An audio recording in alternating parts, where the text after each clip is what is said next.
One officer, one command, one massive mistake. He thought he owned the rules. But seconds later, every rule he believed in came crashing down.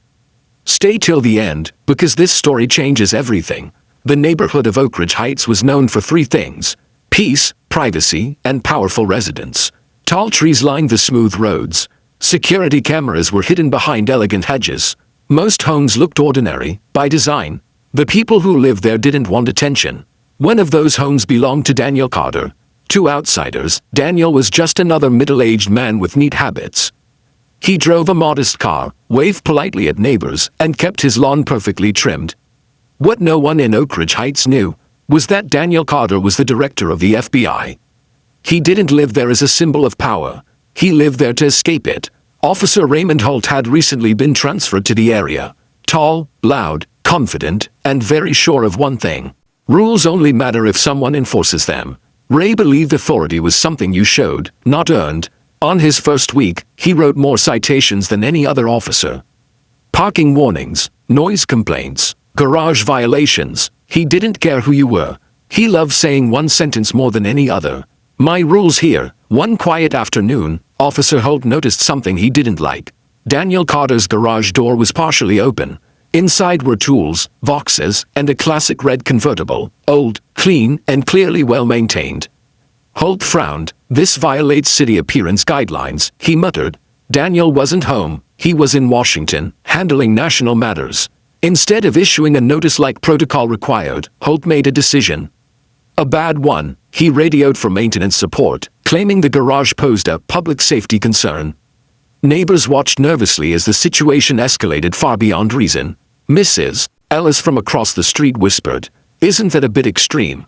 Holt didn't answer. He stepped forward and said the words that would change his life. "I don't care who owns this place. My rule's here." What happened next shocked everyone.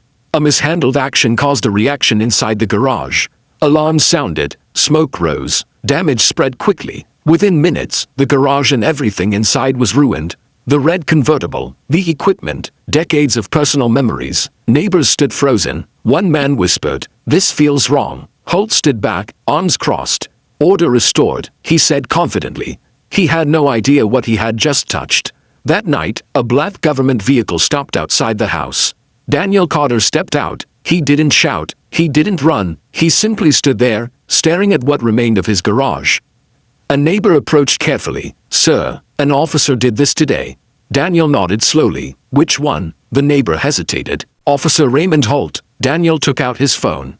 "One call. No anger. Just facts." At exactly 8 a.m., Oak Ridge Heights woke up to something unusual. Unmarked vehicles, federal agents, internal affairs. Officer Holt arrived for duty smiling. By 8:07 a.m., his smile was gone. A man in a suit approached him. "Officer Holt, we need to speak with you." Holt scoffed. "About what?" The man handed him an ID. Holt's hands began to shake. "Director Carter would like a word." Inside a quiet room, Daniel Carter sat calmly. No threats, no raised voice, just disappointment. "Officer Holt," Daniel said, "do you know why rules exist?" Holt swallowed. "To maintain control, sir." Daniel leaned forward. "No, rules exist to protect people, including those who don't have power." Holt said nothing. "You ignored procedure. You escalated without cause. You damaged private property without authorization." Daniel paused. "And worst of all, you believed authority meant ego." The outcome was swift. Holt was removed from duty. An internal investigation began. Mandatory retraining was ordered. His record permanently changed. He wasn't destroyed, but he was humbled. As he left the building, he overheard another officer say, "Power isn't loud, it's quiet." Weeks later, Oak Ridge Heights was peaceful again.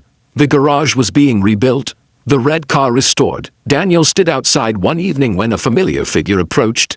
It was Holt, out of uniform. "I came to apologize," Holt said quietly. "Not because of who you are, but because of who I forgot others could be." Daniel nodded. That's how real authority begins. Final message to viewers. Sometimes, the biggest mistake isn't breaking a rule. It's thinking rules don't apply to you. If this story moved you, shocked you, or made you think, make sure to subscribe to USA Drama 2.0. We bring you powerful stories where actions have consequences and humility changes lives. Don't forget to like, share, and turn on notifications. More unforgettable dramas are coming next.